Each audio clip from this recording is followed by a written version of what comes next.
¿Y si Julio César nunca hubiera cruzado el río Rubicón? ¿Qué habría ocurrido si Juana de Arco no hubiera escuchado aquellas voces misteriosas? ¿Y si un joven corso, llamado Napoleón, nunca hubiera ingresado en la academia militar? Cada uno de estos momentos fue un punto de inflexión decisivo, una bifurcación en el destino de naciones enteras. La historia de Francia es una cadena de decisiones fatídicas, de actos que cambiaron el curso de la humanidad para siempre. Pero cómo un mosaico de tribus dispersas se transformó en una de las potencias más enigmáticas y dominantes de Europa. La respuesta está en cada elección, en cada giro inesperado. Amigos, no olvidéis suscribiros a mi canal Pasado Profundo, darle a me gusta y dejar un comentario de 7 palabras. Es necesario para que el canal funcione. Compartid este vídeo con otros si lo consideráis importante. Gracias. Antes de que existiera Francia como la conocemos hoy, esas tierras eran conocidas por los romanos como la Galia, un territorio cubierto por espesos bosques y habitado por tribus de origen celta. Este mundo era radicalmente diferente al nuestro, con sus propias reglas, creencias y formas de vivir. Pero estaba condenado a cambiar de manera irreversible, a ser moldeado por luchas de poder y encuentros que definirían su futuro. ¿Quiénes eran estas tribus que hablaban lenguas extrañas y veneraban dioses enigmáticos bajo el dosel de los robledales? La Galia del primer milenio antes de nuestra era no era un estado unificado, sino un tapiz complejo de pueblos diversos. Belgas, eduos, arvernos, secuanos. Decenas de tribus coexistían entre comercio y conflicto, forjando una identidad común alrededor de un legado celta compartido. Lejos de ser simples salvajes, estos galos habían construido una civilización compleja. Agricultura avanzada, metalurgia, artesanía refinada. Sus ciudades fortificadas, llamadas Oppida por los romanos, eran centros bulliciosos de comercio y cultura. Pero esta aparente estabilidad era solo la calma antes de la tormenta que amenazaba con romperlo todo. En la cima de su sociedad estaban los druidas, sacerdotes y guardianes de un conocimiento ancestral. Durante 20 años, estos hombres y mujeres memorizaban miles de versos sagrados, sosteniendo la historia, las leyes y los secretos de su pueblo sin escribir una sola palabra. ¿Qué poder tenía este saber transmitido oralmente, tan valioso y temido que se transformó en el alma oculta de la resistencia gala? Los druidas no solo eran jueces y maestros. Su influencia se extendía a la medicina y la astronomía, moldeando el destino de las tribus en tiempos de paz y guerra. Junto a los druides, la aristocracia militar dominaba el campo de batalla y la tierra. Los jinetes, orgullosos y feroces, lideraban a sus tribus en campañas sangrientas. Su poder se sostenía en la riqueza personal, la generosidad y la gloria en combate. Estos guerreros, altos y fuertes, marchaban desnudos de cintura para arriba, con sus cuerpos pintados en un azul sobrenatural que inspiraba terror a sus enemigos. Sus espadas largas y lanzas, adornadas con intrincados grabados, eran tanto obras de arte como instrumentos de muerte. Pero ¿qué destino esperaba a estos valientes cuando el vasto imperio romano se cernía a sus puertas? Los campesinos y artesanos formaban la base de esta sociedad guerrera. Eran quienes labraban la tierra, forjaban armas y creaban joyas y cerámicas que sorprendían por su belleza y sofisticación. Sin embargo, sobre ellos pesaba la incertidumbre de un futuro incierto, atrapados en un mundo donde cada decisión de un líder podía significar la supervivencia o la destrucción. La historia de Francia está tejida con el sacrificio y la determinación de estos hombres y mujeres anónimos, cuyas vidas fueron arrastradas por una corriente imparable de conflictos y transformaciones.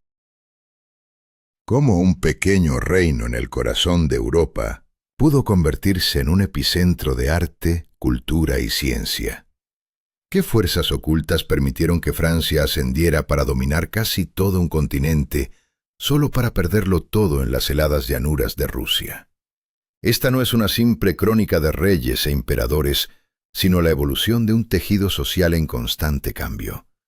Cómo el poder religioso se entrelazó con la política, cómo unas clases ascendieron mientras otras caían, cómo cada evento desató reacciones en cadena que aún resuenan en nuestros días.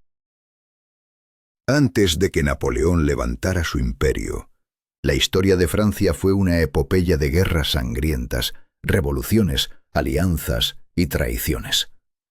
Cada paso, cada estrategia, fue una apuesta arriesgada con consecuencias irreversibles.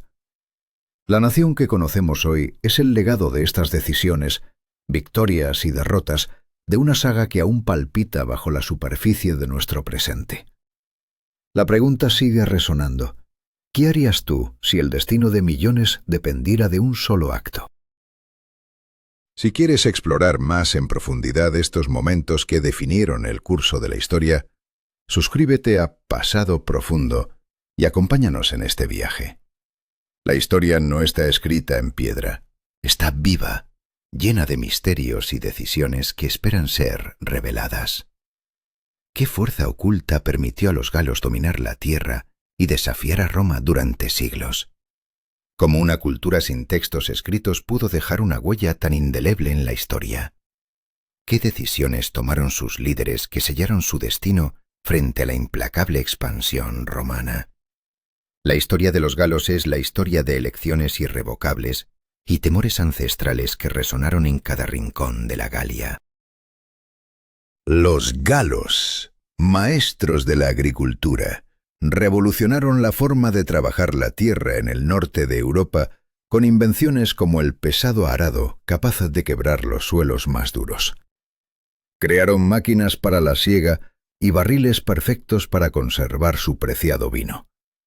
Pero no solo en el campo sobresalieron.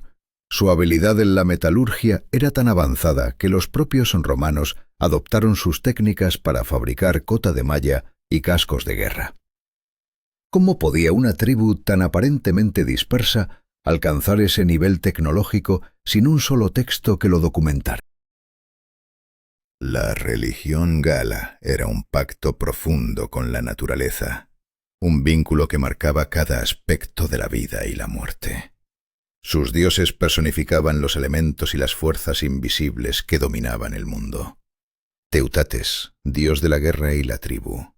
Esus, protector de la vegetación. Taranis, el estruendo del cielo. Y Cernunos, el misterioso dios cornudo de los bosques y la fertilidad. En sus sagradas arboledas, bajo la sombra del roble sagrado, se realizaban rituales que resonaban con la esencia misma de la existencia. ¿Qué secretos ocultaba la misteriosa Amela, planta milagrosa que crecía sobre estos robles y prometía curar y proteger contra la brujería? Contrario a las leyendas que los pintan como sanguinarios, los galos ofrecían sacrificios humanos solo en los momentos más críticos, al inicio de una guerra o frente a una calamidad inevitable. Más a menudo, los sacrificios eran animales o valiosos objetos que hundían en los lagos y pantanos como ofrendas a sus dioses. Hoy, arqueólogos descubren en los turberas de Francia y Bretaña espadas, escudos y vasijas en rituales perfectamente conservados, mudos testigos de ceremonias olvidadas que aún susurran historias prohibidas. ¿Qué temores y esperanzas se escondían tras esos gestos de fe? Sin una sola palabra escrita por ellos, la historia de los galos nos llega a través de fragmentos arqueológicos y relatos de autores griegos y romanos, quienes con prejuicio los pintaban como bárbaros necesitados de la civilización romana.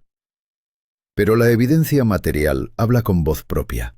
Joyas, armas, cerámica y monedas que exhiben un alto nivel de desarrollo artesanal y artístico. ¿Puede una cultura tan rica y compleja ser derrotada por un simple ejército? La metalurgia gala era una mezcla de arte y ciencia. Sus herreros forjaban fíbulas esmaltadas, collares, torques y útiles de bronce con una maestría técnica que dejaba perplejos incluso a los expertos romanos. Dominaban secretos en aleaciones, fundición y forja, que todavía hoy nos asombran. ¿Dónde radicaba el poder real de estos artesanos, más allá del brillo y la resistencia de sus creaciones? Las viviendas galas reflejaban una adaptación inteligente al entorno. En el sur, casas de piedra; en el centro y norte, estructuras de madera y barro con techos cónicos de paja. En el corazón del Auber, el fuego reunía a la familia, y en las casas más opulentas, las paredes se cubrían de pinturas y alfombras que mostraban tanto estatus como identidad. Este modo de vida estaba a punto de enfrentarse a un cambio brutal.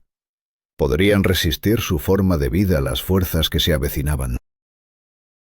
Durante el primer siglo antes de nuestra era, la Galia vivía una transformación profunda. Influencias de colonias griegas y etruscas traían nuevas tecnologías y ideas. Surgían indicios de estados con líderes casi monárquicos, consejos de ancianos y ejércitos permanentes. Las ciudades empezaban a concentrar artesanía y comercio, consolidando una economía compleja y dinámica. Pero todo esto se vería truncado por una llegada devastadora: la invasión romana. Antes de que las legiones de Julio César pisaran tierra gala, la relación con Roma ya estaba marcada por el miedo y los resentimientos. En el siglo IV antes de nuestra era, bajo el mando del caudillo Breno, los galos saquearon Roma y derrotaron a su ejército, dejando una humillación imborrable en la memoria romana. Este trauma despertó un temor secular hacia la amenaza gala que influiría en todas las decisiones políticas y militares posteriores. ¿Cómo enfrentarían los romanos a un enemigo que les había probado su vulnerabilidad? Para mediados del siglo II antes de nuestra era, Roma ya dominaba gran parte del territorio. Sin embargo, la sombra de los galos, sus costumbres, su poder y su espíritu indomable seguían siendo una amenaza latente. El choque inevitable se acercaba, y con él la disyuntiva fatal. ¿Se rendirían los galos a la fuerza sofocante de Roma o lucharían hasta el último aliento por su libertad y su identidad? Sus decisiones no solo marcaron el fin de una era, sino también el inicio de un nuevo capítulo en la historia europea, uno donde la cultura gala y la romana se entrelazaron en un destino complejo y trágico. La historia de los galos es un relato de valor, innovación y sacrificio, pero también de miedo, errores y consecuencias irreversibles. Sus ecos nos invitan a reflexionar. ¿Qué legado queremos dejar cuando enfrentamos las decisiones que cambiarán el curso de nuestras vidas? Si te ha cautivado esta historia de poder, temor y destino, suscríbete a Pasado Profundo para desenterrar juntos los secretos más intensos de la humanidad. ¿Cuál es el precio de una tierra conquistada? ¿Qué se pierde cuando un pueblo antiguo se encuentra frente a un imperio implacable? La Galia no fue solo un territorio. Fue un campo de batalla decisivo para Roma y un alma dividida para los galos. Roma no buscaba solo riquezas. Quería una barrera sólida contra las tribus germánicas que amenazaban desde el norte. Pero, ¿qué significaría esto para la identidad de los galos? El choque estaba apenas comenzando. El cambio fue un vendaval imparable. La romanización de la Galia avanzó con fuerza desigual y cruel. En el sur, donde el contacto con Roma ya existía, la transformación fue rápida, casi un asalto cultural. Pero en el norte, la resistencia a abandonar las antiguas costumbres celtas fue feroz, un grito desesperado por preservar su esencia. Sin embargo, para el fin del primer siglo de nuestra era, la mayoría de la aristocracia gala ya hablaba latín, vestía la toga y rendía culto a dioses romanos. ¿Era una victoria o una derrota? La pregunta pendía como una sombra. Roma no solo trajo sus legiones, sino también un nuevo mundo, tecnologías avanzadas, cultivos desconocidos y un sistema administrativo que moldeó la provincia a su imagen. Ciudades surgían con foros, termas, anfiteatros y templos que imponían la majestuosidad del imperio. Las redes de caminos unían territorios separados, asegurando que nadie estuviera fuera de control. En el campo, grandes villas concentraban la producción agrícola con métodos revolucionarios. Pero esta prosperidad tenía un costo invisible: la lenta transformación de un pueblo entero bajo el yugo romano. ¿Qué precio pagaba cada aldeano en silencio? La economía gallega floreció, exportando vino, aceite de oliva, cerámica, vidrio, metales y textiles hacia todos los rincones del imperio. Los artesanos galos, maestros en el trabajo del metal, crearon piezas codiciadas en Roma misma: estatuillas de bronce, vajilla de plata y herramientas de hierro. Incluso las prendas de lana, los birrus, eran tan valoradas que los emperadores las llevaban. Pero, ¿qué quedaba del arte y la cultura galas originales cuando todo se vendía y se consumía bajo el sello romano? La identidad se desvanecía en un mercado sin alma. La religión no escapó a esta inexorable transformación. Los druidas, guardianes ancestrales de las tradiciones celtas, vieron su influencia desvanecerse hasta la prohibición definitiva bajo Claudio. En su lugar, los dioses romanos tomaron su lugar, fundiendo creencias en un sincretismo que borraba fronteras espirituales. Teutates fue igualado con Marte, Esus con Mercurio, Taranis con Júpiter. Sin embargo, no era solo el panteón romano lo que crecían en la Galia. Los cultos orientales, especialmente el de Mitra, encontraron fervientes seguidores entre soldados y comerciantes. En estos rituales secretos, en templos subterráneos, se tejían pactos de poder y salvación. El alma gala estaba en juego, dividida y confundida. Con la llegada del siglo III, una nueva fuerza emergió: el cristianismo. Las primeras comunidades florecieron en las ciudades principales: Lugdunum, Lión, Masilia y Lutecia, la futura París. Esta religión, nacida para los marginados, atraía a artesanos, comerciantes y esclavos, pero con el tiempo comenzó a calar en la aristocracia también. Pese a las persecuciones, la fe crecía con una determinación implacable, hasta que el emperador Constantino la legalizó en el siglo IV, consolidando su posición en la sociedad gala. ¿Sería esta la última ruptura que transformaría para siempre el tejido de la Galia? Políticamente, la Galia fue fragmentada en varias provincias, cada una bajo la autoridad de un gobernador designado por el emperador. Las ciudades, ya sean municipios o colonias, gozaban de cierta autonomía, gobernadas por consejos compuestos por ricos terratenientes y comerciantes. Ellos financiaban la construcción pública, organizaban festivales y velaban por la vida urbana. Pero mientras la estructura romana reforzaba el control imperial, la antigua identidad gala se disolvía poco a poco bajo el peso de la administración y el poder económico. ¿Era esta la verdadera conquista? ¿La pérdida de la libertad interior? La ciudadanía romana, un derecho que parecía inalcanzable para muchos, se extendió finalmente a la mayoría de los galos. En el año 212, el emperador Caracalla decretó la ciudadanía para todos los hombres libres del imperio. Esta decisión, aparentemente un acto de inclusión, selló un destino irreversible. Los galos ahora compartían derechos y obligaciones con los romanos, pero también entrelazaban su futuro al del imperio, con todas sus luces y sombras. La historia de la Galia se había convertido en una cadena de decisiones irrevocables, donde cada elección forjaba el destino de un pueblo y de un imperio al borde del abismo.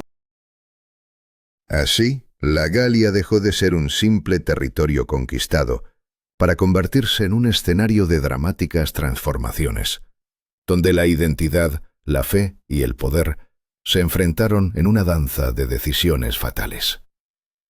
¿Cómo resistir cuando el imperio impone su ley? ¿Qué queda cuando la tradición se disuelve en la fuerza del cambio? Esta es la historia de un pueblo atrapado entre el pasado y el destino, y de un imperio que no perdona la duda. Si quieres seguir descubriendo las decisiones que cambiaron para siempre el curso de la historia, suscríbete a Pasado Profundo y no te pierdas lo que viene.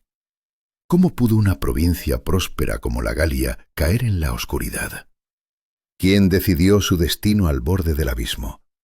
¿Qué rostro humano se ocultaba tras las decisiones que marcaron un antes y un después? El eco de esas elecciones resuena con una fuerza implacable, revelando un camino lleno de miedo y consecuencias irreversibles.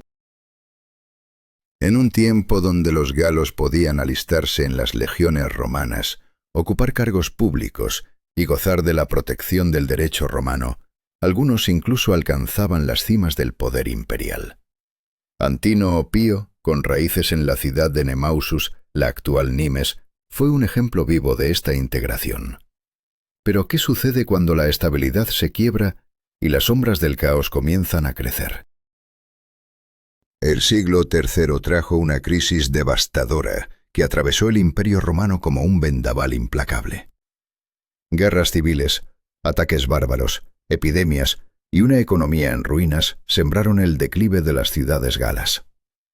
La antigua prosperidad se desvanecía, mientras el comercio se desplomaba y la pobreza se extendía. En esa tormenta surgió un nuevo poder, la efímera pero desafiante Galería Imperial. Postumo, un general brillante y decidido, erigió esta entidad entre 259 y 273. Con mano firme, repelió las invasiones germánicas y restauró el orden en las fronteras. Sin embargo, su asesinato desató un torbellino de inestabilidad con sucesivos gobernantes que no lograron contener el caos. ¿Sería el imperio capaz de recuperar lo perdido o estaba condenado a fragmentarse? La respuesta llegó en el año 273, cuando el emperador Aureliano reintegró estas tierras bajo el yugo romano. Pero esta victoria reveló algo más profundo. La identidad gala ya no era la de una simple provincia. Galia reclamaba un papel especial, una autonomía que desafiaba el orden imperial. Sin embargo, la tormenta no había terminado, pues las reformas de Diocleciano y Constantino solo brindaron un respiro temporal. Los problemas fundamentales persistían. Impuestos en aumento, corrupción rampante y un deterioro palpable de la vida urbana. Los grandes terratenientes abandonaban las ciudades para refugiarse en villas fortificadas, cada vez más autosuficientes y desvinculadas del poder central. En este escenario, la amenaza germánica se hacía más intensa. ¿Podría Roma mantener su control ante el avance inexorable de los pueblos bárbaros? Francos, alamanes y burgundios azotaban las fronteras con furia creciente. El ejército romano, ahora compuesto mayormente por mercenarios bárbaros, luchaba por contener la marea. La política de divide y vencerás se volvía desesperada. Se enfrentaban tribus entre sí, se pagaba oro para comprar la paz, y algunos grupos germánicos eran incorporados como federados, defensores de una frontera que parecía a punto de ceder. El año 394 selló la división definitiva del imperio en Occidente y Oriente. La Galia quedó bajo el dominio del Imperio Occidental, con la ciudad de Rávena como capital.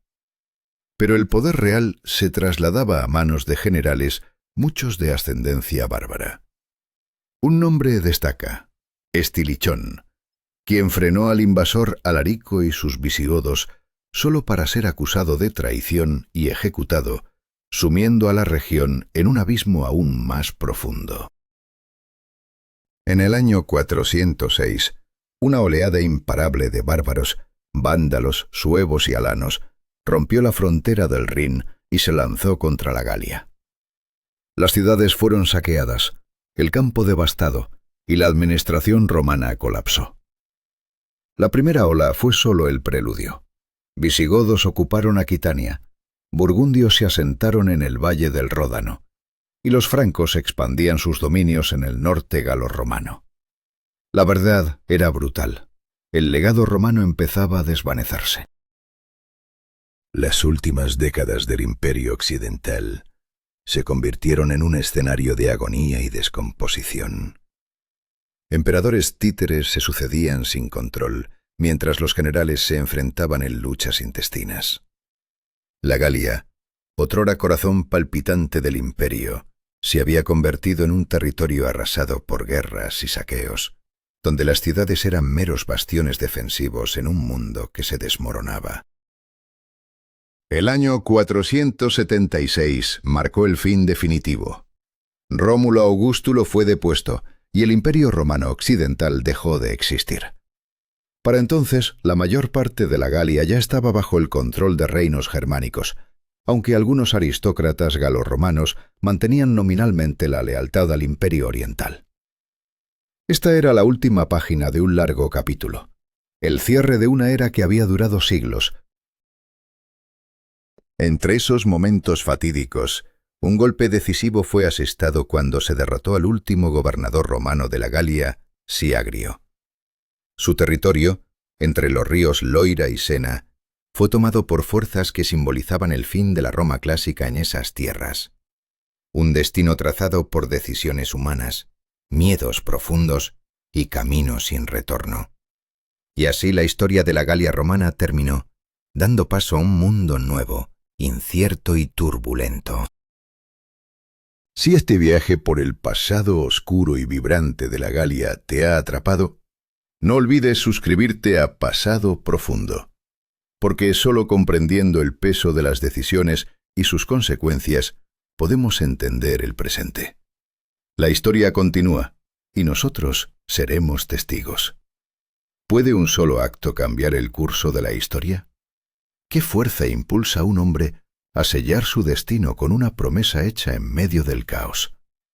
Clodoveo, rey de los francos, se enfrentó a estas preguntas en el fragor de la batalla contra los alamanes en el año 496.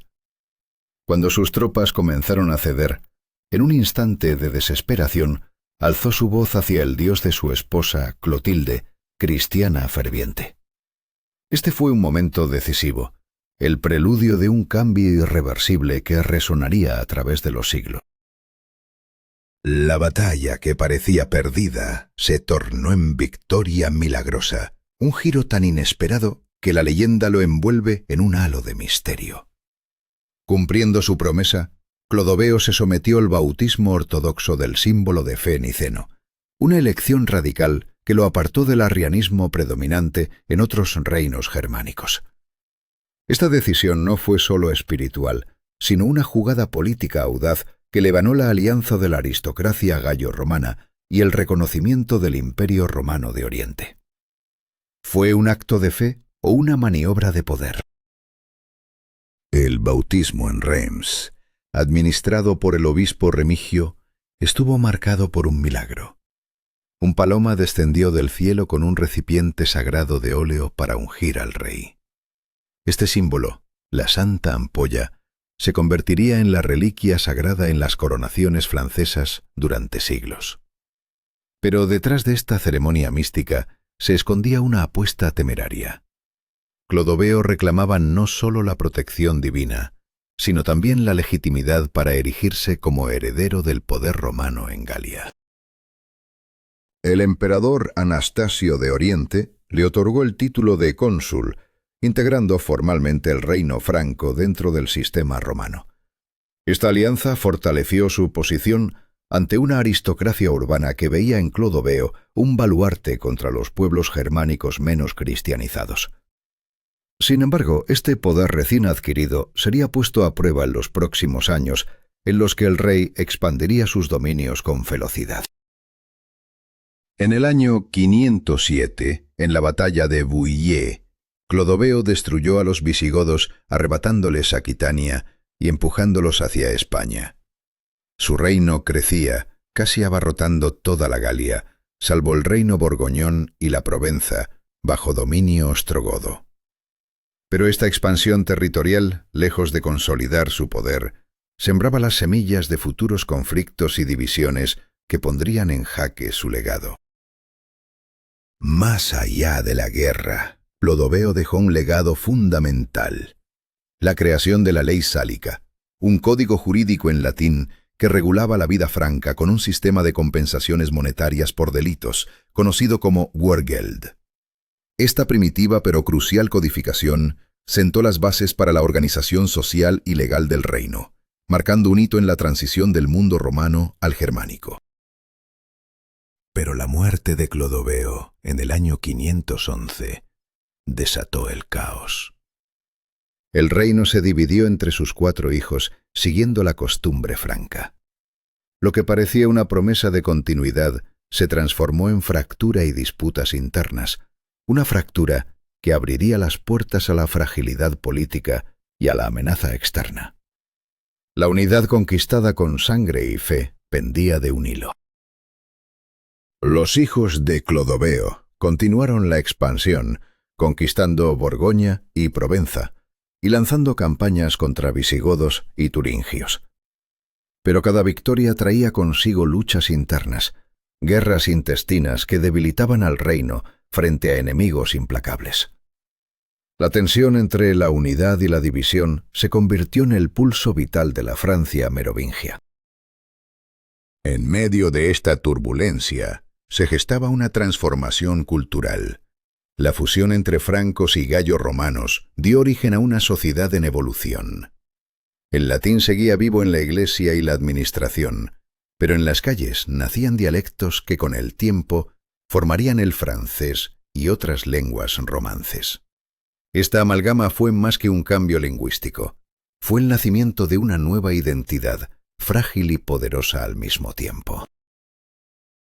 Los monasterios, respaldados por los merovingios, se convirtieron en baluartes de la cultura clásica, preservando textos antiguos, escribiendo crónicas y enseñando la alfabetización. Eran faros en un mar de incertidumbre, centros de innovación agrícola y espiritualidad que mantenían viva la llama del conocimiento frente a la oscuridad que amenazaba con engullirlos. Pero hacia mediados del siglo VII, el poder merovingio se desvanecía. Los reinos de los francos, Neustria, Austrasia y Borgoña, se enfrentaban continuamente, mientras la verdadera autoridad se desplazaba hacia los mayordomos de palacio. En Austrasia, la familia de los Pipínidos comenzó a monopolizar este cargo, sentando las bases para una nueva era, un cambio que marcaría el fin de una dinastía y el surgimiento de otras. Así, en la encrucijada de la fe, la política y la guerra, cada decisión de Clodoveo y sus sucesores fue un golpe contra el destino, una cadena de actos que moldearon la historia de Francia y Europa. ¿Qué hubiera sido de todo sin aquel bautismo, sin aquella promesa desesperada? La historia nos susurra que las grandes transformaciones nacen en los momentos más oscuros, cuando el miedo y la esperanza se enfrentan en el alma humana. Si este viaje por los recovecos del poder y la fe te ha atrapado, suscríbete a Pasado Profundo para no perderte las historias donde los hombres enfrentan sus destinos y el pasado cobra vida con toda su intensidad. ¿Quién realmente sostiene el poder cuando los reyes son solo figuras decorativas? En el año 687, Pipín de Heristal, mayordomo de Austrasia, tomó una decisión que cambiaría para siempre el destino de los francos. Al derrotar a los neustrios en la sangrienta batalla de Tertri, consolidó un poder que ya no se mediría solo por sangre real, sino por fuerza y astucia política, dejando a los merovingios reducidos a simples sombras de su antigua gloria. Pero este poder heredado, ¿sería realmente un camino hacia la estabilidad o una trampa mortal? Fue su hijo, Carlos Martel, quien elevó el rango de mayordomo a un instrumento de dominación indiscutible. Introdujo una reforma militar que transformó el ejército franco. La creación de la caballería pesada, un cambio que no solo aseguró victorias, sino que forjó un nuevo estamento social, la nobleza guerrera que dominaría Europa por siglos. En 732, su victoria en Poitiers detuvo el avance árabe, salvando no solo su reino, sino la propia identidad cristiana de Occidente. Sin embargo, esta victoria sembró semillas de conflicto y de un poder que pronto se desbordaría. Entonces llegó Pipín el Breve, hijo de Carlos Martel, quien tomó la audaz y peligrosa decisión de derrocar al último rey merovingio, Childerico III, con la bendición del Papa Zacarías. En 751 fue coronado rey de los francos, un acto que transformó la autoridad política en un mandato sagrado. Introdujo el rito del ungimiento, un símbolo poderoso que vinculaba su poder a la voluntad divina, validando una monarquía que ya no era solo temporal, sino profundamente espiritual. Pero al cimentar esta alianza, ¿no abría la puerta a un poder aún más complejo y peligroso? Y Pipín no se detuvo ahí.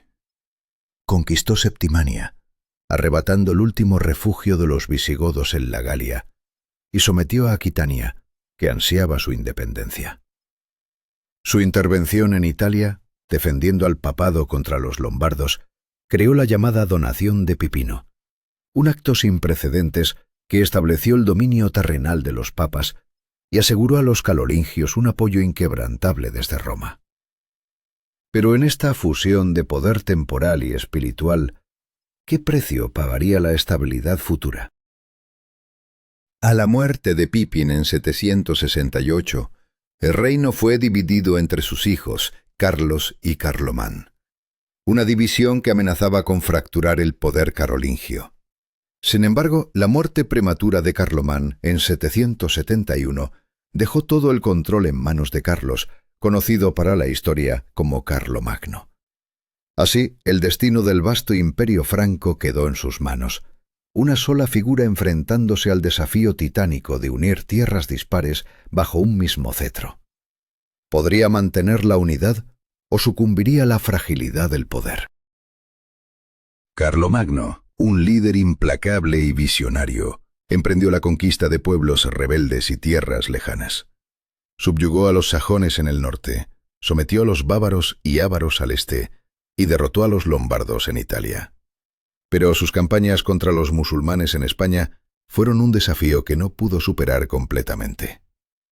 En 778, en el valle de Roncesvalles, su retaguardia fue aplastada por los vascones, perdiendo a su sobrino Rolando, cuya muerte inspiraría la épica canción que perduraría en la memoria medieval. ¿Sería esta derrota un aviso de los límites de su poder?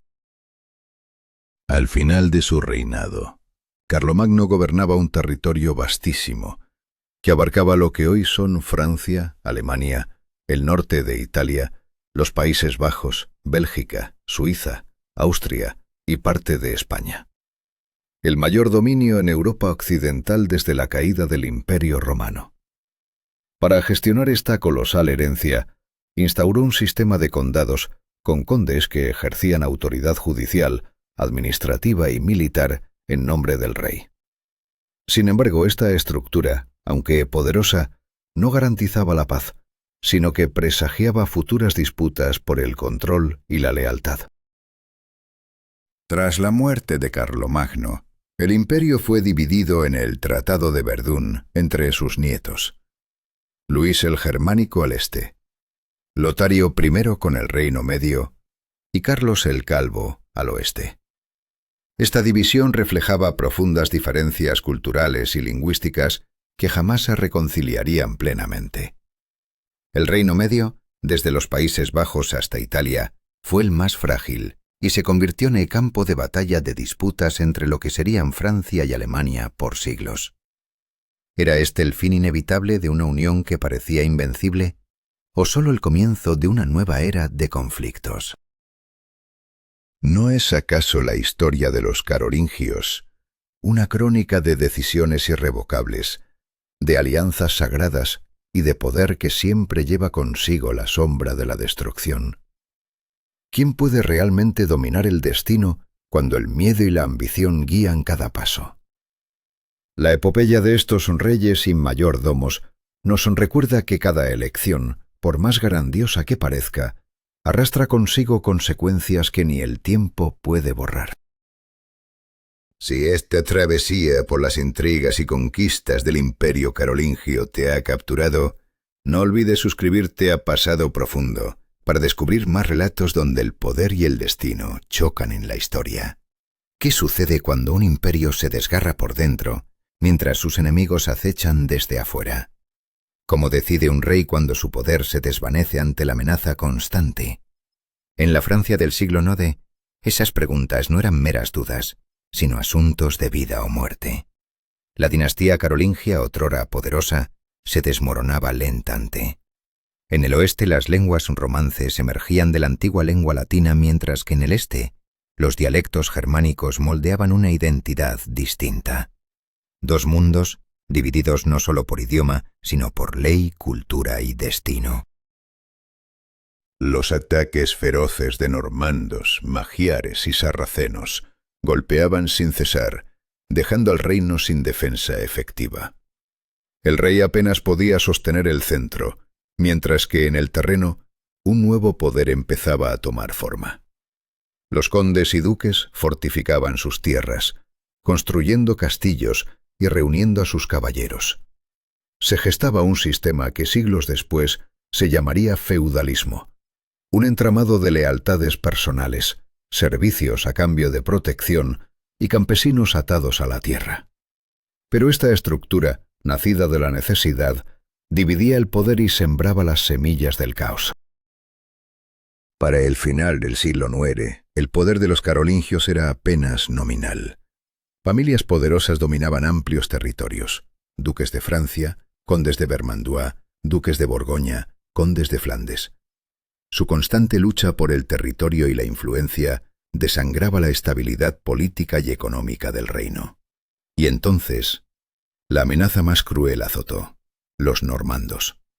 Guerreros escandinavos en sus drácars rápidos ascendían por los ríos, saqueando ciudades, monasterios y aldeas sin piedad. París, Rouen, Orleans y Tours fueron devastadas, mientras que vastas regiones junto al Sena y al Loira quedaron casi desiertas. Ante este desastre, el rey Carlos el Simple tomó una decisión audaz y controvertida en el año 911. Firmó un tratado con Rollon, un jefe normando, cediéndole tierras en la desembocadura del Sena. A cambio, Rollon aceptó el cristianismo y reconoció la soberanía del rey francés. ¿Era esta una rendición? No, sino una jugada arriesgada que cambiaría el destino del reino. Los normandos se asimilaron rápidamente, adoptando lengua y costumbres, y la Normandía floreció como un bastión próspero y bien gobernado. Pero aquel pacto también plantó una semilla peligrosa.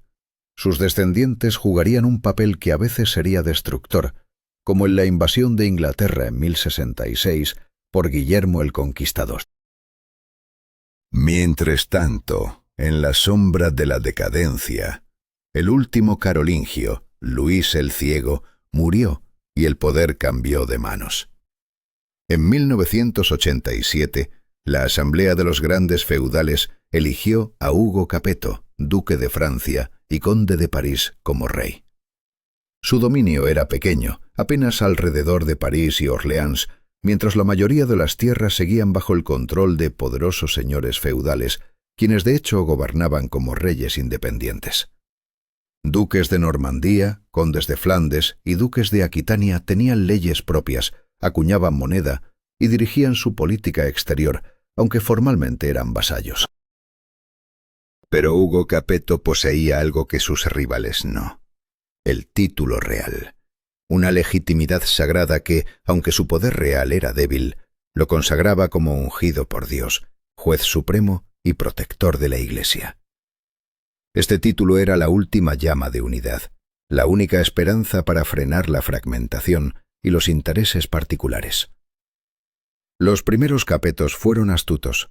No buscaron conquistas ambiciosas, sino fortalecer su dominio y extender su influencia con paciencia. Instituyeron la coronación en vida del heredero, asegurando así una transición tranquila y evitando guerras civiles fratricidas. ¿Podía un rey pequeño pero legítimo resistir la tormenta de los grandes señores? ¿Sería esa corona sagrada suficiente para unir un reino dividido por decisiones desesperadas y consecuencias irrevocables. La historia de Francia en aquel tiempo es una cadena de opciones fatales, donde cada paso marcaba el destino de un pueblo a merced del miedo, la ambición y el poder. Y mientras la corona cambiaba de manos, el futuro de una nación pendía de un hilo, suspendido entre la guerra y la esperanza. Si este viaje en el tiempo te ha cautivado, suscríbete para descubrir juntos los enigmas y decisiones que moldearon nuestra historia. Pasado Profundo te invita a no perder ni un solo instante en esta apasionante travesía. ¿Podría una cadena de decisiones aparentemente afortunadas sostener un imperio durante 3 siglos? ¿Cómo influyó la constante amenaza externa en la supervivencia de una dinastía? Los Capetos parecían tocados por la suerte, siempre asegurando un heredero varón adulto que garantizaba la continuidad. Pero, ¿era solo suerte? ¿O algo más oscuro se tejía bajo esa estabilidad? El destino de una dinastía pendía de un hilo invisible, listo para romperse en cualquier momento. Los Capetos no solo sobrevivieron gracias a la dinastía de herederos. Tenían un aliado formidable: la Iglesia. Los reyes apoyaron fervientemente la reforma monástica iniciada en Cluny, buscando limpiar la Iglesia de las garras feudales. Esta alianza les otorgaba un poder sagrado, pero también una responsabilidad que podía volverse una prisión. Mientras los cruzados se lanzaban a guerras lejanas, la corona se forjaba a fuego lento en el corazón de Europa, tensionada por la fe y el poder. ¿Podría esta alianza resistir las tormentas que se avecinaban? Entonces llega Felipe II, llamado Augusto, el rey que cambiaría el rumbo de Francia. Su genio político y militar expandió el dominio real más allá de lo imaginable, arrebatando a los reyes Plantagenet vastos territorios como Normandía, Maine, Anjou y Touraine.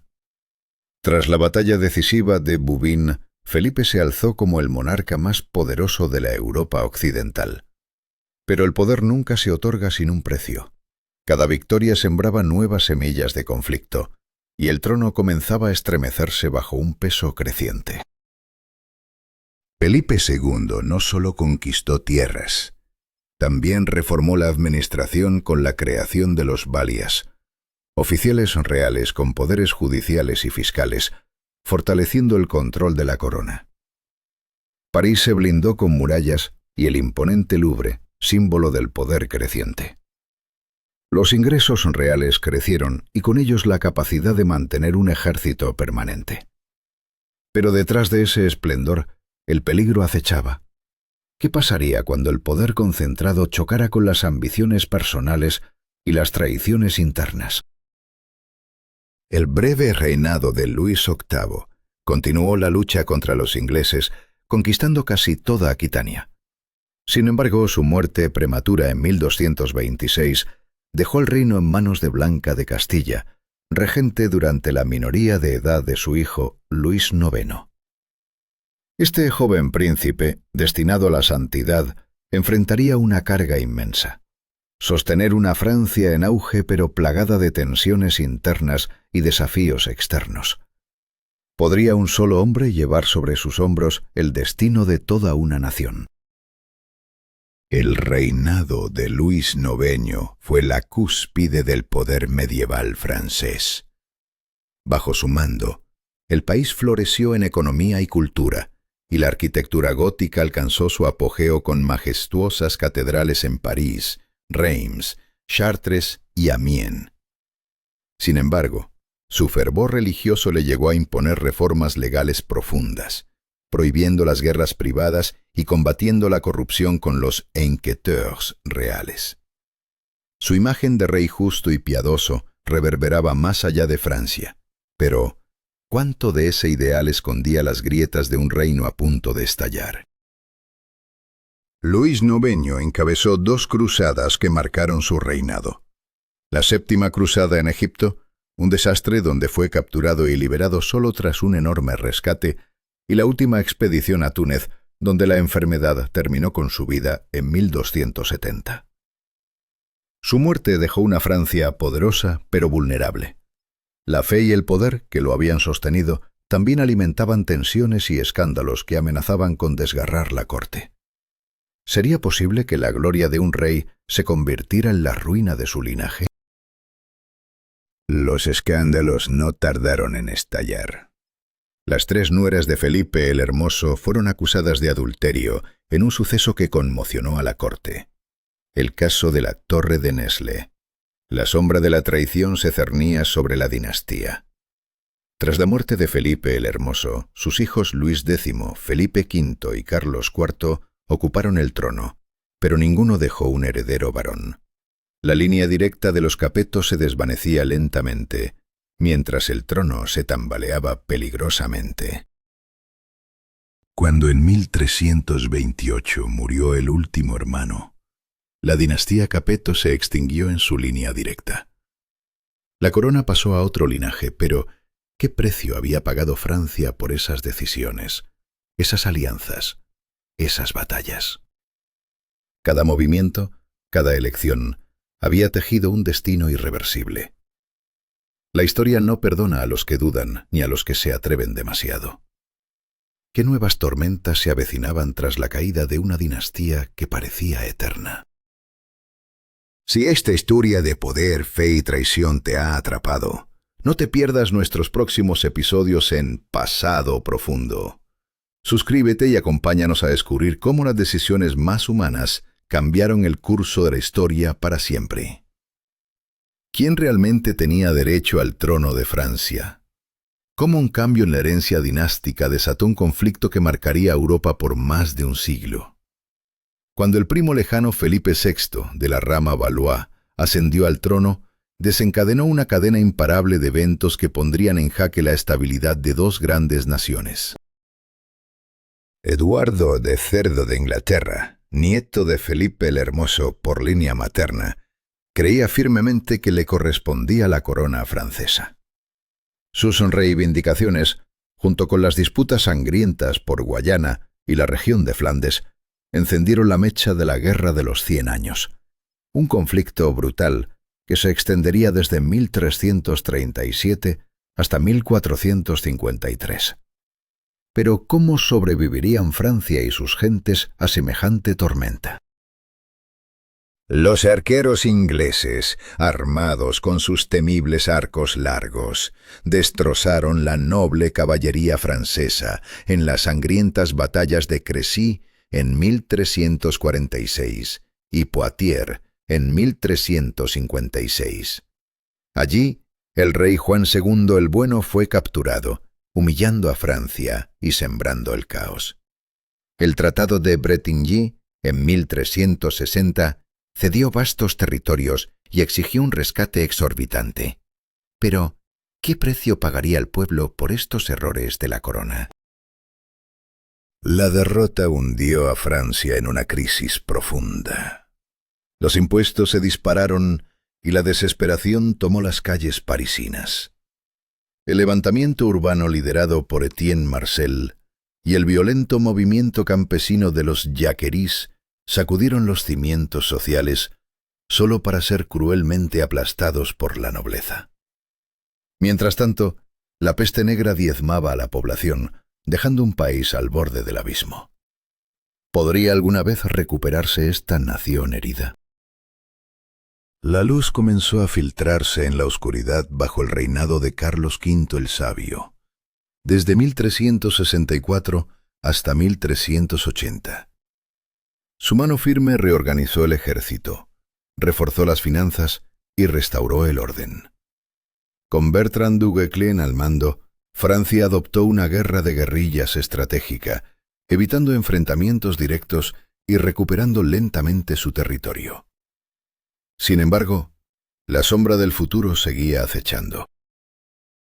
La muerte de Carlos V sumió nuevamente al reino en el caos.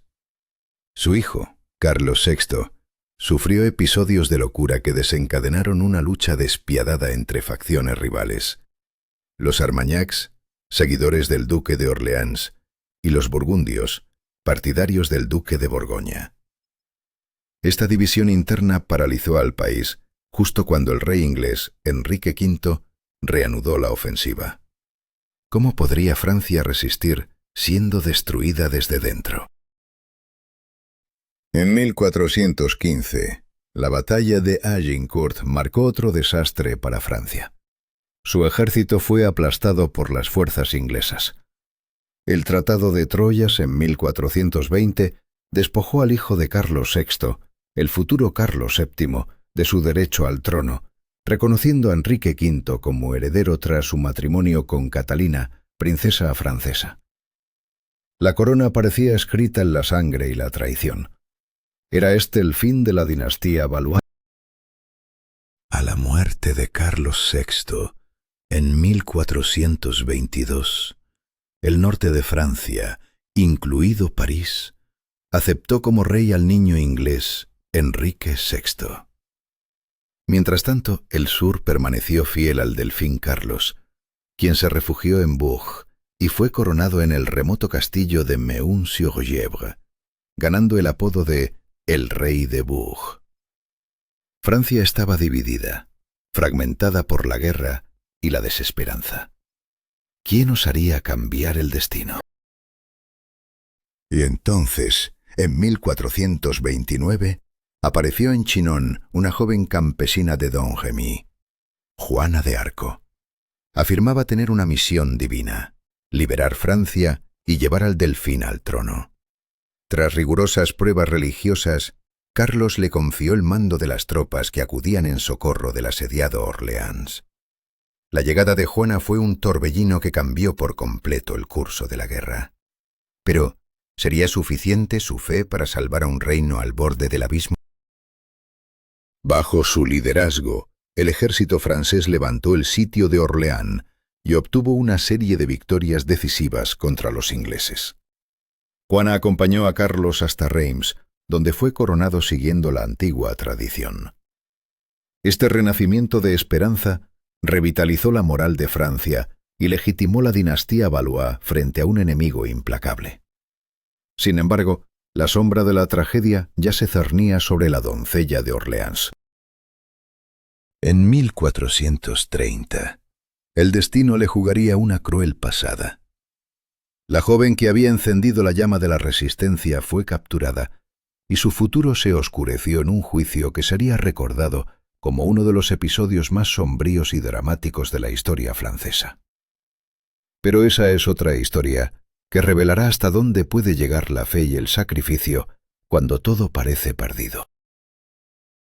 ¿Quieres descubrir cómo las decisiones de unos pocos cambiaron el destino de una nación entera? Suscríbete a Pasado Profundo y acompáñanos en este viaje a través de la historia, donde cada elección pesa, cada batalla define y cada alma teme lo irreversible. La historia no es solo pasado, es el reflejo de nuestro presente y el aviso del futuro. ¿Puede una sola persona cambiar el curso de una guerra? ¿Qué precio está dispuesta a pagar la humanidad por la esperanza? Y más importante aún, ¿qué ocurre cuando la valentía se enfrenta a la traición y a una sentencia irreversible?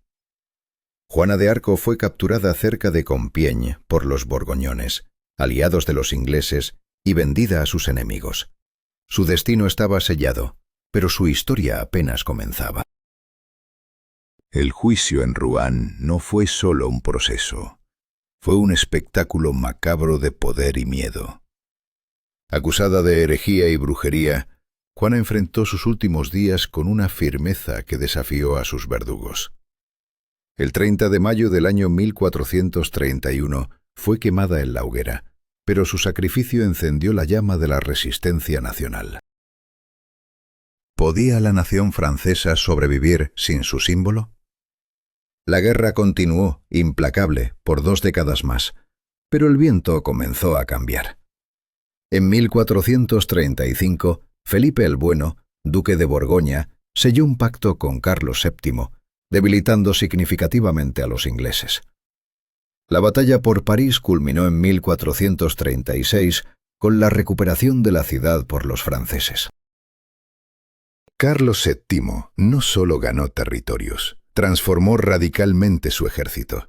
Creó la primera fuerza permanente en Europa equipada con artillería, una revolución militar que cambió las reglas del juego. Mientras Inglaterra luchaba con sus propios problemas internos, el equilibrio de poder se inclinaba hacia Francia. Para el año 1453, los ingleses fueron expulsados de casi toda Francia, conservando solo la costa de Calais. La Guerra de 100 Años terminó sin un tratado formal, pero con una victoria indiscutible para Francia. Este conflicto, que comenzó como un enfrentamiento dinástico, se convirtió en una lucha nacional liberadora, unificando a la sociedad francesa bajo la idea del reino. La reconstrucción no fue menos ardua. Carlos VII y su hijo Luis XI fortalecieron la corona sometiendo a los nobles rebeldes y ampliando el dominio real. La anexión de Borgoña tras la muerte de Carlos el Temerario en 1477 fue un golpe maestro. Luis XI, apodado la Araña Universal por su astucia, tejió una red de poder sin precedentes. Su gobierno promovió el comercio y la industria, impulsando la producción de seda y lujos, reformó los impuestos y la administración postal y fomentó el crecimiento urbano. Bajo su tutela, Francia comenzó a consolidarse en un estado centralizado moderno, gobernado por una burocracia profesional en lugar de relaciones feudales. Los herederos de Luis O'Donoghue, Carlos VIII y Luis XII lanzaron una serie de campañas militares en Italia entre 1494 y 1559. Estas guerras, nacidas de reclamaciones dinásticas sobre Nápoles y Milán, se transformaron en un duelo por la hegemonía europea entre Francia y los Habsburgo. Aunque sin ganancias territoriales duraderas, estas guerras trajeron un impacto cultural decisivo. La influencia italiana, especialmente de Florencia y Milán, introdujo el Renacimiento en Francia. Artistas y arquitectos italianos, incluido Leonardo da Vinci, llegaron a embellecer las cortes francesas, transformando antiguos castillos medievales en palacios renacentistas de gran elegancia. Franco I, cuyo reinado abarcó desde 1515 hasta 1547, fue un mecenas incansable. Fundó el Collège de France y llevó la cultura renacentista a su apogeo en Francia. Pero la estabilidad seguía siendo esquiva. El país estaba dividido entre católicos moderados, apoyados por España, y los hugonotes, respaldados por Inglaterra y príncipes alemanes protestantes. El asesinato del duque Enrique de Guisa en 1588, ordenado por el rey Enrique III, y el posterior asesinato del propio Enrique III por un monje dominico al año siguiente, desataron una crisis sin precedentes. La dinastía de Valois se extinguió y el trono recayó en Enrique de Navarra, líder de los hugonotes y cabeza de la Casa de Borbón. Cada decisión, cada acto de violencia, selló el destino no solo de reyes y nobles, sino de toda una nación al borde del abismo. ¿Hasta dónde están dispuestos a llegar los hombres para preservar el poder o cambiar la historia? La respuesta siempre está en las sombras de la incertidumbre. Si quieres descubrir más secretos del pasado profundo y sentir la historia como nunca antes, suscríbete a Pasado Profundo. La historia continúa y tú eres parte de ella. ¿Puede una sola decisión cambiar el destino de una nación? ¿Qué precio se paga por abandonar creencias profundas en nombre del poder? En 1593, Enrique de Borbón enfrentó un dilema brutal: seguir siendo protestante y continuar en guerra, o abrazar el catolicismo para unir Francia bajo un solo estandarte. Con la frase que estremeció la historia, «París bien vale una misa», tomó la decisión que sacudiría al mundo entero. Pero, ¿era esta conversión un acto de fe o un cálculo cargado de temor y ambición? Su elección marcó el camino, pero también despertó sombras que se cernirían sobre su reino. Tras años de violentos enfrentamientos, Enrique reunió un país desgarrado, derrotando a la Liga Católica y a las fuerzas españolas. Su victoria no fue solo en el campo de batalla, sino en la mente de sus súbditos. En 1598 firmó el Edicto de Nantes. Este decreto concedió a los hugonotes una libertad religiosa limitada y derechos políticos, poniendo fin a una era de guerras sangrientas. Sin embargo, esta paz frágil era solo un respiro en una tormenta que nunca desaparece del todo. ¿Podría la unidad sobrevivir a la fragilidad de esos pactos? La tensión aún latía bajo la superficie. Enrique de IV no fue solo un rey pacificador. Fue un arquitecto de la reconstrucción. Tras décadas de devastación, impulsó la economía, promovió la agricultura, el comercio y la artesanía con una pasión casi obsesiva. Junto a su ministro Sully, trazaron carreteras, canales y puentes. Introdujeron cultivos como el maíz y la patata y fomentaron industrias vitales como la seda y el textil. Pero, ¿qué ocultaban esas obras grandiosas? Detrás del progreso se escondía un reino frágil, vulnerable a la ira de enemigos internos y externos. Una amenaza acechaba, invisible pero mortal. La política exterior de Enrique fue una batalla constante contra la sombra imperial de los Habsburgo. Formó una coalición antiespañola y apoyó a los príncipes protestantes en Alemania, desafiando el equilibrio europeo. Pero su reinado se vio truncado en 1610, cuando un fanático llamado Ravaillac acabó con su vida. La muerte de Enrique destapó una caja de Pandora. Su hijo Luis XIII, aún niño, heredó un reino en peligro, sumido en la incertidumbre y el caos. ¿Quién mantendría la corona firme en medio de esta tormenta de poder y traición? Durante la regencia de María de Medici, la autoridad real se debilitó y la nobleza volvió a alzarse con un hambre voraz de poder. Sin embargo, la llegada del cardenal Richelieu en 1624 cambió el curso de la historia. Sin piedad, aplastó la resistencia aristocrática, restringió los privilegios de los hugonotes y centralizó el gobierno con mano de hierro. Los intendentes, sus agentes en las provincias, extendieron la sombra de la corona, mientras Richelieu tejía una red que convertiría a Francia en un estado sin fisuras. Pero esta consolidación del poder no estuvo exenta de peligros. La tensión crecía en cada esquina del reino. Richelieu, a pesar de ser cardenal, puso los intereses del Estado por encima de la religión. En una maniobra audaz, apoyó a los protestantes en la Guerra de los 30 años contra sus enemigos católicos, los Habsburgo. Este cruzado anti-Habsburgo lanzó a Francia un juego de poder implacable, sembrando las semillas de su futura hegemonía europea. Pero, ¿qué precio tendría esta traición a la fe? En la búsqueda del poder absoluto, Richelieu mostró que la política no entiende de dogmas, solo de supervivencia y dominación. La historia se escribió con sangre y astucia, y la guerra estaba lejos de terminar. Tras la muerte de Richelieu, y luego de Luis XIII en 1643, el joven Luis XIV llegó al trono bajo la tutela de su madre, Ana de Austria. Pero la sombra de las revueltas, conocidas como la Fronda, se levantó ferozmente. Entre 1648 y 1655, nobles y parlamentos desafiaron la autoridad real, intentando frenar la centralización del poder. La guerra civil desgarró Francia, mientras el pueblo, cansado y desesperado, sufría el caos generado por la ambición de los poderosos. ¿Podría un niño, marcado por el odio y el miedo, restaurar el orden y la gloria perdida? La Fronda, ese estallido de rebelión y desorden, dejó cicatrices profundas en el joven Luis XIV. Su desconfianza hacia la nobleza se transformó en obsesión por el control y la fuerza absoluta. Tras la muerte de Mazarino en 1661, anunció que gobernaría sin primer ministro, asumiendo todo el poder en sus manos.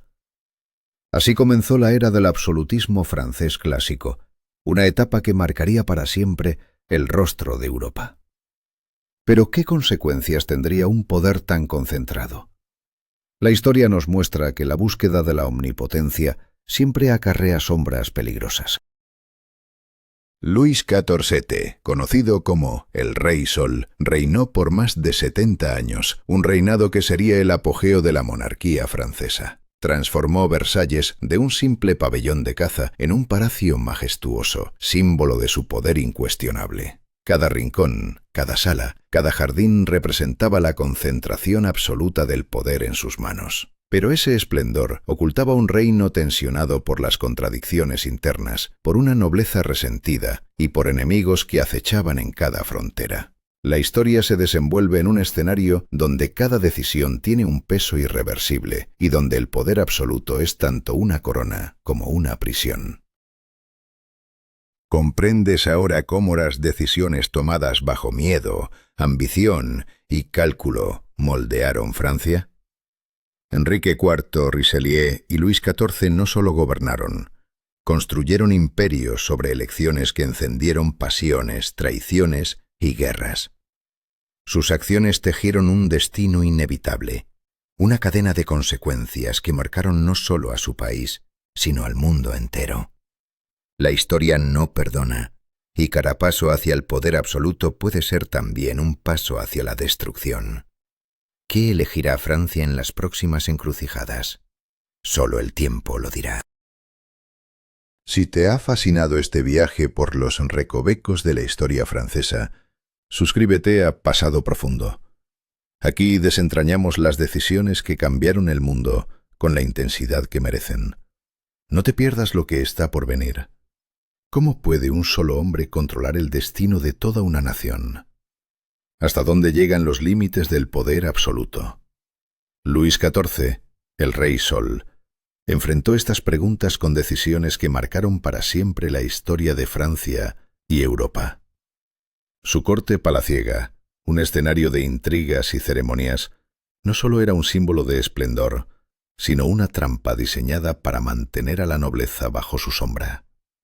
Mientras la aristocracia se distraía en los elaborados rituales del palacio, el rey tejía un control despiadado sobre su reino. Pero, ¿a qué precio? Luis de Fortin no confiaba en los nobles, sino en una burocracia profesional surgida del medio social más modesto. Funcionarios completamente dependientes de su favor. Esta red de servidores leales fue el verdadero motor de su poder, un engranaje invisible pero implacable que garantizaba la obediencia y la eficacia. Aquí se gestaban las decisiones que transformarían la economía y la guerra, pero también la vida cotidiana de millones. Cada movimiento tenía su consecuencia, y cada consecuencia se cocía en un caldo de tensiones que nunca se disipaba. Jean-Baptiste Colbert, el maestro de las finanzas, impuso una estricta política de mercantilismo que buscaba convertir a Francia en la fábrica del mundo. Elevó los aranceles para proteger la industria nacional y fomentó la creación de manufacturas de lujo, tejidos finos, tapices, porcelana. Su ambición no conocía límites. Construyó infraestructuras que conectaban el país, desde canales hasta puertos, y lanzó compañías comerciales que explotaron colonias en América del Norte, el Caribe y la India. Pero ese crecimiento también encendió la envidia y el resentimiento de otras potencias europeas, anticipando conflictos inevitables. Mientras Colbert fortalecía la economía, Louvois, el ministro de Guerra, transformaba el ejército en una máquina de combate moderna y uniforme. Creó un ejército nacional que respondía únicamente al rey, con un sistema rígido de entrenamiento, equipamiento estandarizado y una logística perfecta que incluía atención médica avanzada. Este ejército ya no era un conjunto fragmentado de comandantes aristocráticos, sino un arma centralizada destinada a imponer la voluntad del monarca en el continente. Pero una fuerza así también sembraba miedo y desafió a los equilibrios de poder tradicionales. Vauban, el ingeniero militar de genio, diseñó el llamado Cinturón de Hierro, una red impenetrable de fortalezas que defendían las fronteras francesas. Su innovadora metodología de asedio permitió a las tropas francesas conquistar rápidamente las posiciones enemigas, consolidando territorios y expandiendo la influencia del reino. Esta combinación de poder económico, militar y estratégico parecía invencible. Pero detrás de esta aparente invulnerabilidad se escondían tensiones que ningún muro podría contener. Luis XIV se lanzó a una serie interminable de guerras. La Guerra de Devolución, la Guerra de Holanda, la Guerra de la Liga de Augsburgo y la Guerra de Sucesión Española. Al principio las victorias trajeron territorios como Flandes, Franco Condado, Alsacia, Estrasburgo y partes de Lorena. Sin embargo, estas conquistas despertaron la ira de Inglaterra, Austria y otras potencias que formaron coaliciones para detener el avance francés. La ambición del rey Sol, que parecía ilimitada, empezó a encontrar un precio cada vez más alto. La última gran guerra durante el reinado de Luis XIV, la Guerra de Sucesión Española, terminó en un acuerdo de paz que concedió el trono español a los Borbones franceses, pero agotó las arcas y las fuerzas de Francia. La gloria inmediata se convirtió en desgaste prolongado, y la hegemonía europea soñada se desvaneció en un mar de sacrificios y deudas. Mientras la corte brillaba con esplendor, la nación se debilitaba silenciosamente, atrapada en una espiral de gastos insostenibles y desafíos internos. Internamente, la intolerancia marcó el período decisivo de Luis XIV. La revocación del Edicto de Nantes en 1685 despojó a los hugonotes de sus derechos civiles y religiosos, provocando la emigración de cerca de 200.000 franceses. Entre ellos artesanos, comerciantes y militares calificados, cuya pérdida dañó profundamente la economía y la reputación internacional de Francia. Esta herida invisible debilitó al país justo cuando más necesitaba unidad y fortaleza frente a las amenazas externas. Las interminables guerras y la fastuosidad del palacio generaron un aumento constante de impuestos y una deuda estatal insostenible. La crisis se agravó con malas cosechas y epidemias que azotaron el país, sembrando hambre y desesperación entre la población. Francia, bajo el último suspiro del rey Sol, estaba al borde del colapso, un gigante agotado sosteniendo su corona con manos temblorosas. Tras la muerte de Luis XIV, el poder pasó a manos del duque de Orleans, regente durante la minoría de edad de Luis XV. Este hombre renunció a la férrea vigilancia sobre la nobleza y devolvió protagonismo a los parlamentos, creando un período conocido como el régimen de la regencia. Pero la estabilidad era frágil. La intervención de John Law, un escocés que introdujo un sistema de dinero en papel y compañías por acciones, provocó un auge ilusorio que pronto se desplomó en un desastre económico de proporciones colosales. Cuando Louis XV alcanzó la mayoría de edad, parecía mostrar un interés genuino por los asuntos del reino. Bajo la guía del cardenal Fleury, Francia intentó recuperar la compostura y reorientar su destino.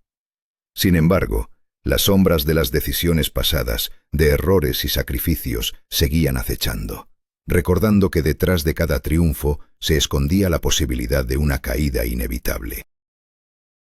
¿Fue Luis XIV un visionario o un tirano cegado por su propio poder? ¿Sus reformas fortalecieron a Francia o plantaron las semillas de su decadencia? La historia es un relato de elecciones irrevocables, de ambiciones desmedidas y de temores humanos que moldearon el destino de una nación.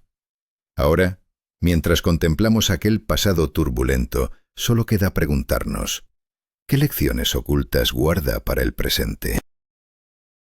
Si este viaje al corazón del poder y la tragedia te ha atrapado, suscríbete a Pasado Profundo para descubrir más historias donde el destino y la voluntad humana se enfrentan en una batalla sin fin. ¿Quién realmente gobernaba Francia cuando el rey perdió la voluntad de mando? ¿Qué consecuencias tuvo esa desconexión para el destino de la nación? La muerte del cardenal Fleury en 1743 Marcó el fin de un período de relativa estabilidad, pero también el comienzo de una lenta decadencia. El rey poco a poco abandonó las responsabilidades del trono para entregarse a la caza, la construcción de palacios y aventuras amorosas, dejando el poder en manos de sus ministros y favoritos. ¿Podría esta delegación de poder sostener un reino tan vasto y complejo? De manera inexorable, la influencia de las favoritas reales, primero la marquesa de Pompadour y luego la condesa du Barry, fue moldeando la política francesa desde las sombras. Estas figuras, más que simples compañeras del monarca, se convirtieron en piezas clave en la intrincada red de poder que dominaba Versalles. Pero, ¿qué precio pagaría Francia por esta bicefalia de mando? La realidad era una política exterior errática y descoordinada que arrastraba al país a conflictos que desgarrarían sus territorios y colonias. La guerra por la sucesión austríaca, que comenzó en 1741, y la posterior Guerra de los 7 Años, entre 1756 y 1763, fueron escenarios de decisiones fatales.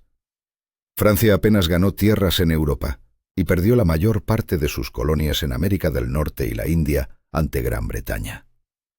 ¿Fue el orgullo nacional suficiente para soportar estas pérdidas devastadoras? El destino de un imperio se tambaleaba mientras sus líderes parecían incapaces de frenar la caída. Pero no todo fue ruina inminente. Mientras las batallas resonaban en continentes distantes, Francia experimentaba un crecimiento económico y demográfico sin precedentes. La población aumentó desde 20 millones a casi 30 millones en el transcurso del siglo.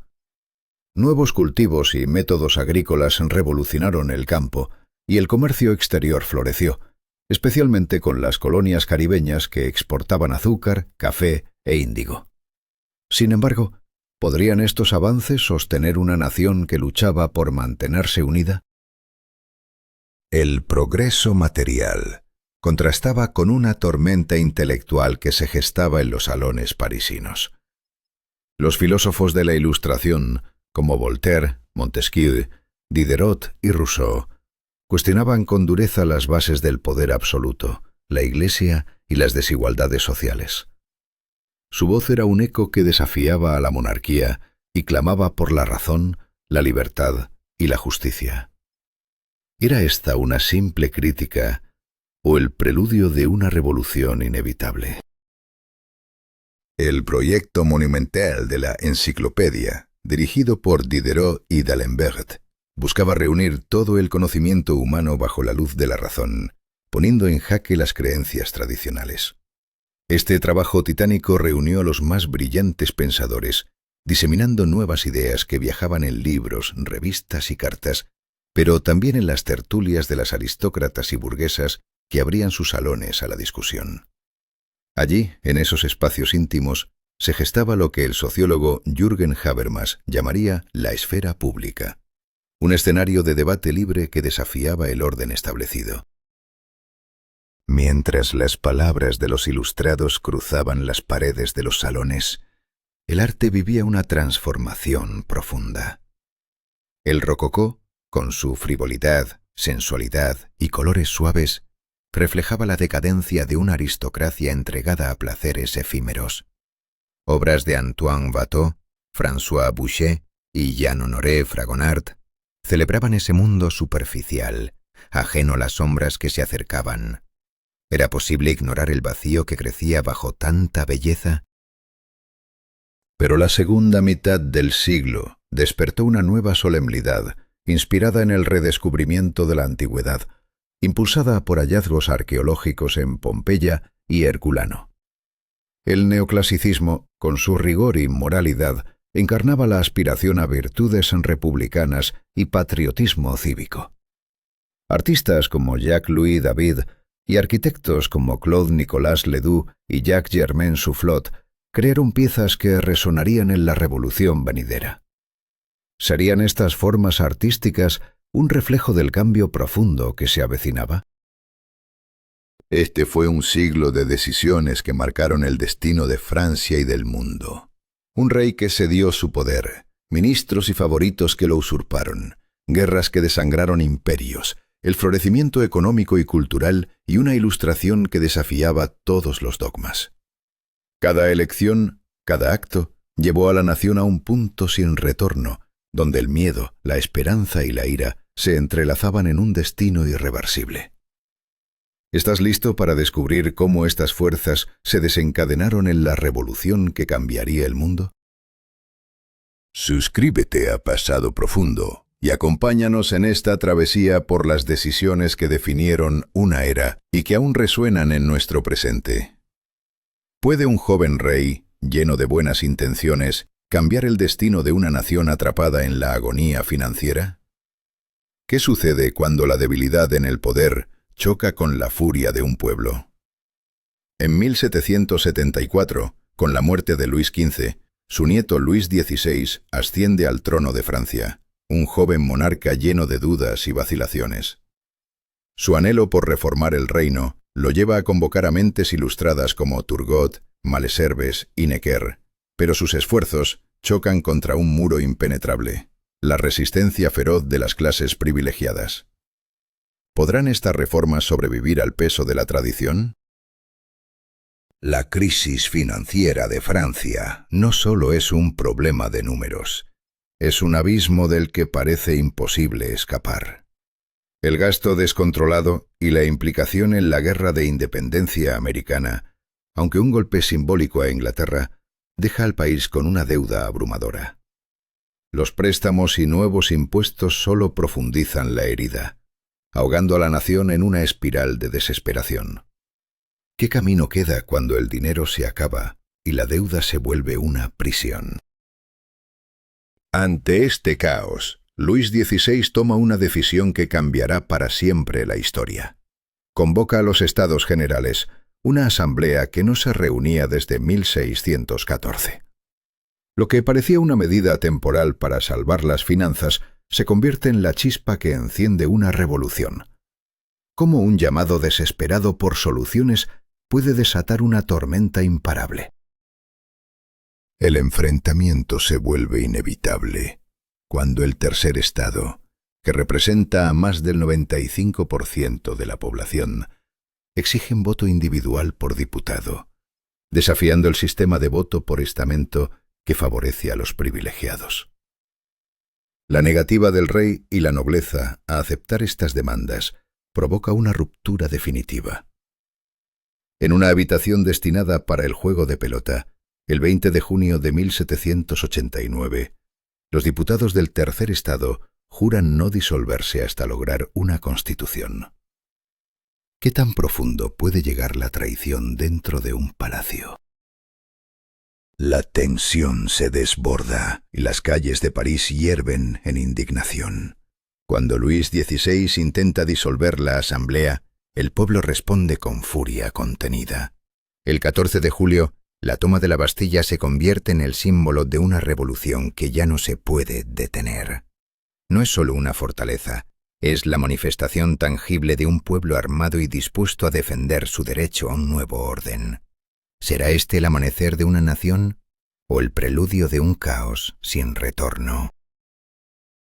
Mientras el fuego de la rebelión se extiende, las revueltas campesinas sacuden el campo, destruyendo los privilegios feudales que han oprimido por siglos. En las ciudades, la Guardia Nacional se organiza bajo el mando del Marqués de Lafayette, símbolo de la unión entre el pueblo y el ideal revolucionario. El 4 de agosto de 1789 marca el fin del antiguo régimen con la abolición de los derechos feudales. Pero en el fondo, ¿cuánto costará esta libertad recién conquistada? La Declaración de los Derechos del Hombre y del Ciudadano, adoptada el 26 de agosto, proclama la libertad, la igualdad y la resistencia a la opresión. Sin embargo, esta luz brillante proyecta sombras profundas. Los cambios administrativos y judiciales remodelan Francia, reemplazando las antiguas provincias por 83 departamentos del mismo tamaño. Mientras que la Constitución de 1791 transforma la monarquía en un sistema constitucional. El rey mantiene poder ejecutivo, pero la soberanía reside en la Asamblea Legislativa. ¿Puede un sistema tan frágil resistir las tempestades que se avecinan? El intento desesperado de la familia real por huir en junio de 1791, conocido como el vuelo a Varennes, sacude los cimientos de la revolución. El arresto del rey no solo desata la indignación, sino que radicaliza el movimiento. La Asamblea Legislativa, más extrema que la anterior, cede terreno a los jacobinos, quienes exigen la instauración de una república. La guerra contra Austria en abril de 1792 acelera la tragedia. ¿Hasta dónde está dispuesta a llegar Francia para reinventarse? Los jacobinos imponen medidas drásticas. Establecimiento de un máximo de precios, la primera conscripción militar en Europa y un proceso de descristianización que incluye un calendario revolucionario y el culto al Ser Supremo. La violencia se intensifica, con ejecuciones masivas que arrastran a nobles y enemigos del pueblo. La Francia antigua se desvanece entre llamas y sangre, mientras la historia se escribe a golpe de decisiones irrevocables. ¿Qué precio pagará una nación por su libertad? ¿Y quién sobrevivirá a esta tormenta? Si quieres entender cómo estas decisiones marcaron el destino de una nación y cambiaron el mundo para siempre, suscríbete a Pasado Profundo y acompáñanos en el próximo capítulo de esta historia implacable. ¿Hasta dónde puede llegar el miedo cuando una nación entera se ve acorralada? ¿Qué decisiones pueden cambiar el destino de millones en un instante? Francia, en el verano de 1794, enfrentaba no solo enemigos externos, sino también una tormenta interna que amenazaba con destruirla desde dentro. La movilización masiva de recursos y la creación de un ejército popular habían logrado contener la amenaza extranjera y sofocar las revueltas internas, pero el peligro estaba lejos de haberse disipado. Sin embargo, cuando la amenaza externa comenzó a disminuir, también lo hizo la justificación para las medidas extremas. El terror jacobino, con su régimen de control económico y represión brutal, empezó a perder apoyo. Dentro del propio bloque jacobino, las tensiones crecían, y la impopularidad de Robespierre y sus métodos se volvió insoportable. ¿Cómo podría un líder que había sembrado tanto miedo mantener su poder cuando la sombra del terror se volvía contra él? El 27 de julio de 1794, en el día conocido como 9 de Thermidor, el destino de Robespierre se selló en la Convención.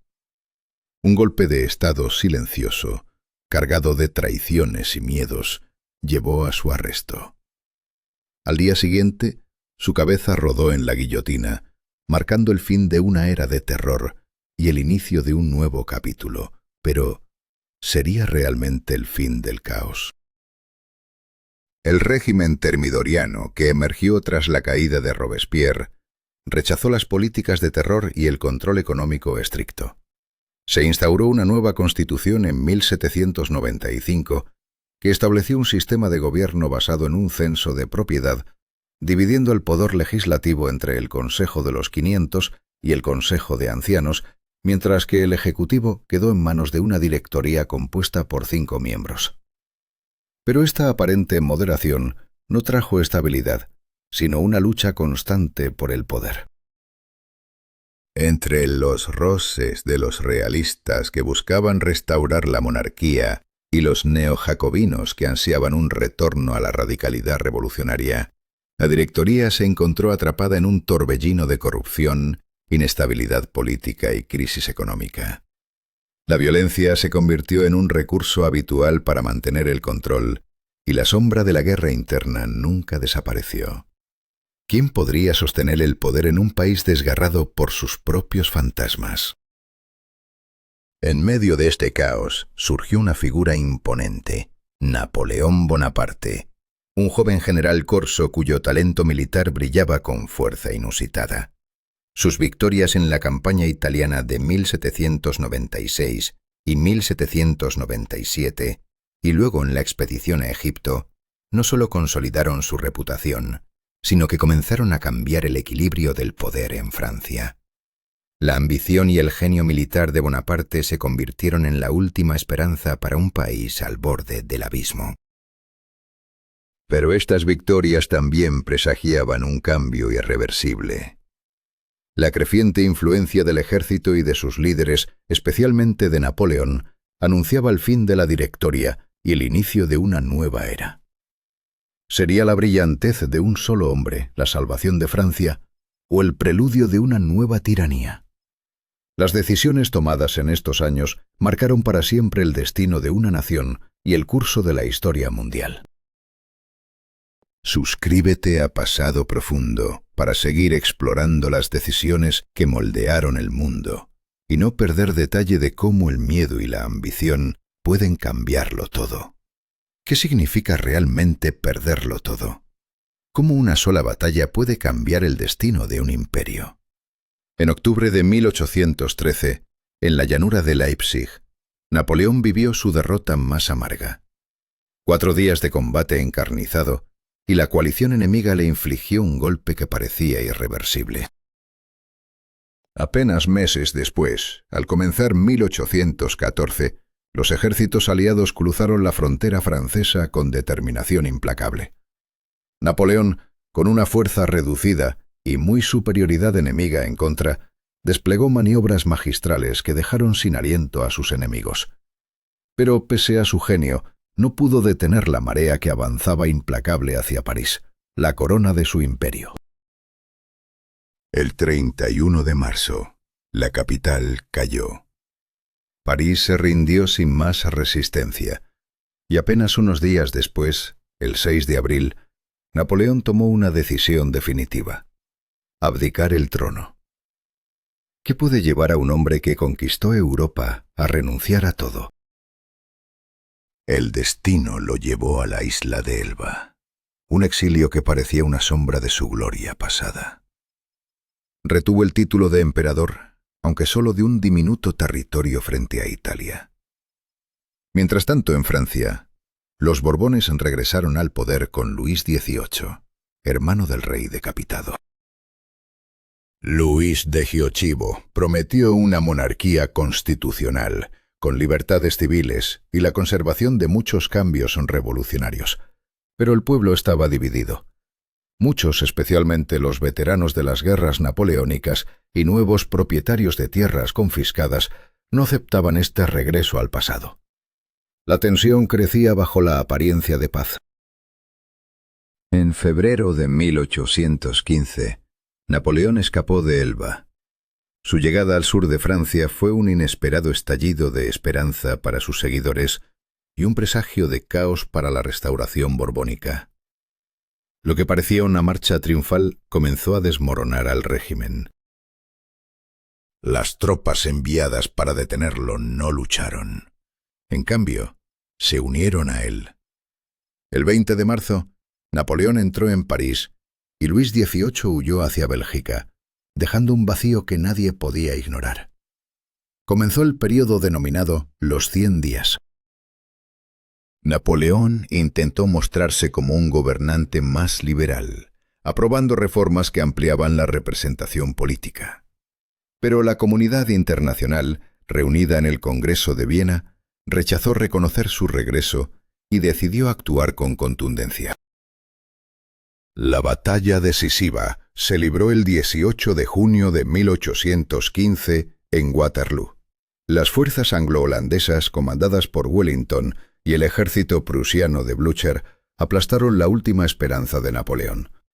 El fin de un imperio, el fin de un hombre que desafió a Europa. ¿Fue su ambición un error fatal? ¿O fue la historia la que le negó otra oportunidad? La ruina de Napoleón es la historia de decisiones irrevocables, de miedos humanos enfrentados a la grandeza y la caída inevitable. Si quieres conocer más sobre los momentos que forjaron nuestro pasado, suscríbete a Pasado Profundo y acompáñanos en este viaje por los ecos de la historia. ¿Hasta dónde puede llevarnos la ambición humana? ¿Cuánto cuesta el poder cuando el destino de una nación está en juego? Napoleón Bonaparte, un hombre que ascendió desde la nada hasta coronarse emperador, tomó decisiones que cambiarían Europa para siempre. Pero, ¿qué ocurre cuando esas decisiones se convierten en cadenas de consecuencias irreversibles? Su caída, marcada por la derrota y el exilio, no fue solo el fin de un líder, sino el cierre de un capítulo sangriento y turbulento de la historia francesa. En 1821, Napoleón murió en la soledad del remoto islote de Santa Elena, exiliado después de haber abdicado 2 veces del trono. Este momento selló el final de una era violenta y apasionada, una era que había arrastrado a Francia a través de un torbellino de cambios políticos y sociales sin precedentes. La transformación de un reino absoluto a una república, luego a un imperio, y finalmente a una monarquía constitucional, marcó el ritmo de un cuarto de siglo donde nada volvió a ser igual. Pero esta metamorfosis, forjada en el fuego de la guerra y la revolución, tendría un precio terrible. ¿Fue todo cambio una victoria o un sacrificio? Las reformas napoleónicas sentaron las bases de los estados modernos. Un sistema administrativo racional, un código civil secularizado, un ejército nacional basado en el mérito y no en la nobleza. Se desmantelaron los privilegios feudales y las barreras sociales, proclamando principios de igualdad y libertad individual. Pero estas conquistas se fundaron sobre cimientos de terror y dictadura, donde la violencia política se convirtió en la norma y la guerra eterna drenó las fuerzas de Francia hasta la última gota. Los horrores del terror revolucionario y el autoritarismo de Napoleón dejaron heridas profundas en la conciencia europea. Millones sufrieron bajo el látigo de conflictos interminables, y la sombra de la guerra se extendió mucho más allá del campo de batalla. Las decisiones tomadas en estos años no solo modelaron fronteras y gobiernos, sino que sembraron semillas de miedo y desconfianza que perduraron por generaciones. La historia no solo registró victorias y derrotas, sino un debate eterno sobre el poder y sus límites, el equilibrio entre libertad y orden, la esencia misma de la identidad nacional. A pesar del dolor y la devastación, los ideales de libertad, igualdad y fraternidad proclamados por la Revolución Francesa continuaron inspirando a muchos. Napoleón, a pesar de su naturaleza contradictoria, fue recordado como un genio militar y un reformador visionario, cuyo legado resonó mucho después de su muerte. ¿Qué significa realmente gobernar? ¿Dónde termina la justicia y comienza la tiranía? Estas preguntas nacieron en aquel tiempo convulso y aún nos desafían en el presente, recordándonos que la historia es un ciclo de decisiones, consecuencias y la eterna lucha humana por definir su destino. Tras las guerras napoleónicas, Francia ya no dominaba Europa con la fuerza que tuvo bajo Luis XIV o el propio Napoleón. Sin embargo, seguía siendo una gran potencia, rica en cultura, economía e influencia internacional. El francés permanecía como la lengua de la diplomacia y la élite intelectual, mientras la literatura, el arte y la ciencia francesas brillaban con luz propia. La historia de Francia desde los antiguos galos hasta la caída de Napoleón es una saga compleja, marcada por batallas, revoluciones, triunfos y derrotas que moldearon una nación clave para el continente europeo. Más que un relato de reyes y ejércitos, esta historia es la de hombres y mujeres comunes y extraordinarios, campesinos y filósofos, santos y soldados, revolucionarios y monarcas, cada uno con sueños, miedos y decisiones que, entrelazados, dieron forma a la Francia que conocemos hoy. Su legado es un recordatorio de que la historia no es solo un pasado lejano, sino una cadena de actos humanos cargados de esperanza y tragedia. ¿Quieres seguir explorando estas historias de poder y destino? ¿Profundizar en los momentos que forjaron naciones y cambiaron vidas? Suscríbete a Pasado Profundo, donde cada relato es una ventana a los episodios más intensos y decisivos de nuestra historia compartida. Comparte tus ideas para nuevas historias y acompáñanos en este viaje por las decisiones que marcaron el rumbo del mundo. Tu próxima aventura histórica comienza aquí.